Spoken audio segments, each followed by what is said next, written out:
धूम मचा ले धूम। बस यही करके बॉलीवुड में एंट्री लेने वाली ईशा देओल का करियर फिल्मों में तो कुछ खास नहीं चल पाया, जबकि ड्रीम गर्ल हेमा मालिनी की वो बेटी हैं और इसलिए सभी को बहुत उम्मीदें थी कि शायद आने वाले कुछ सालों में वो भी बॉलीवुड में राज करने वाली है, पर अनफॉर्चुनेटली ऐसा हो नहीं पाया। ईशा देओल ने कुछ खास फिल्में तो नहीं की, लेकिन तब भी वो अक्सर अपने परिवार के लिए, अपनी मैरिड लाइफ के लिए और अपने कुछ रियलिटी शोज को जज करने के लिए खबरों में बनी रही। और अब एक बार फिर से ईशा देओल खबरों में आ गई हैं, लेकिन इस बार अपनी शादी के लिए। तो आपको बता दें कि ईशा देओल की 12 साल पहले अपने बॉयफ्रेंड और बिजनेसमैन भरत तख्तानी से शादी हुई थी। बहुत धूमधाम से शादी हुई थी और आज दोनों की 2 बेटियां भी हैं, लेकिन अब ये कपल डिवोर्स लेने जा रहा है। ये कपल 12 साल की शादी के बाद सेपरेट हो गया है और इसी वजह से ईशा देओल के कई सारे फैंस इस टाइम परेशान हैं उनके लिए। तो चलिए आपको बताते हैं कि इस कपल की स्टोरी या फिर कहूँ लव स्टोरी कैसी रही।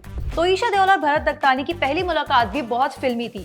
ईशा और भरत स्कूल टाइम से लव बर्ड्स रहे हैं। वो पहली बार एक इंटर स्कूल कंपटीशन के दौरान मिले थे। कहा जाता है कि भरत को तभी से ईशा के लिए फीलिंग्स आनी शुरू हो गई थी और ऐसा ही कुछ ईशा की तरफ से भी हो गया था। इतना ज्यादा हुआ कि उन्होंने एक टिश्यू पेपर के ऊपर अपना नंबर लिखकर भरत को दे दिया था, जिसके बाद से दोनों के बीच बातचीत बननी शुरू हो गई थी। उस टाइम ईशा और भरत का ज्यादा मिलना नहीं हो पाता था क्योंकि दोनों अलग स्कूल में थे और इसलिए दोनों फोन पर ही ज्यादातर बातें करते थे। लेकिन एक बार कुछ ऐसा हुआ था कि भरत को ईशा ने जोर की थप्पड़ मार दिया था। बताया जाता है कि एक बार ईशा देओल और भरत तख्तानी एक दूसरे से मिलने गए थे और उस दौरान भरत ने उनका हाथ पकड़ने की कोशिश कर ली थी। ईशा को यह बात उनकी बिल्कुल पसंद नहीं आई थी और उन्होंने उन्हें जोर की थप्पड़ मार दिया था। इसके बाद दोनों की बातचीत बिल्कुल बंद हो गई थी और यही नहीं, दोनों ने उसके बाद करीब 10 साल तक एक दूसरे से बात तक नहीं की। और फिर 10 साल के बाद जैसे कि बोलते हैं स्टार्स अलाइन हो जाते हैं, ईशा और भरत एक बार फिर से मिले और इस बार वो मिले नायग्रा फॉल्स के पास।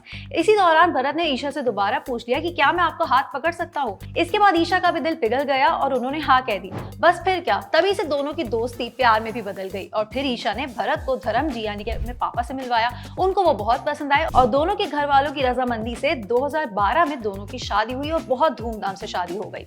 आज भरत और ईशा की 2 बेटियां हैं जिनका नाम है राध्या और मिराया। दोनों अपनी बेटियों के साथ अक्सर सोशल मीडिया पर फोटोज वीडियोस शेयर किया करते हैं, मगर अब ये कपल अलग हो चुका है।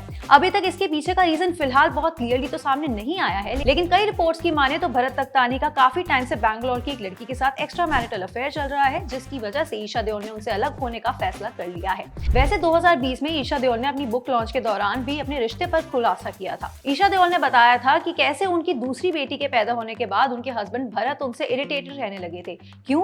क्योंकि ईशा देओल उन्हें टाइम नहीं दिया करती थी। ईशा ने खुद ही उस इंटरव्यू के दौरान बताया था 2020 में कि उन दोनों की काफी लड़ाइयां भी उस टाइम होने लगी थी।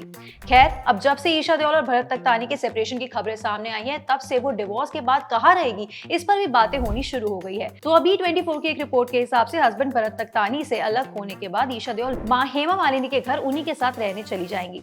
और रही बात उनकी दोनों बेटियों की, तो रिपोर्ट्स की माने अभी तक तो ईशा देओल और भरत तख्तानी मिलकर अपने दोनों बच्चों का ध्यान रखेंगे, उनकी देखभाल करेंगे और सिर्फ उन्हीं के लिए कॉर्डियल भी रहेंगे। खैर, देखते हैं कि ईशा देओल अब इस डिसीजन पर खुलकर बात कब करने के लिए तैयार होती है। फिलहाल अभी के लिए ये टाइम उनके लिए काफी डिफिकल्ट होने वाला है and we should definitely respect her privacy. इसी के साथ गाइस, अभी के लिए इतना ही। आपका इस कपल पर क्या कहना है हमें कमेंट्स में जरूर बताइएगा और ऐसे ही हर एंटरटेनमेंट अपडेट के लिए आप देखते रहिए ENT लाइव।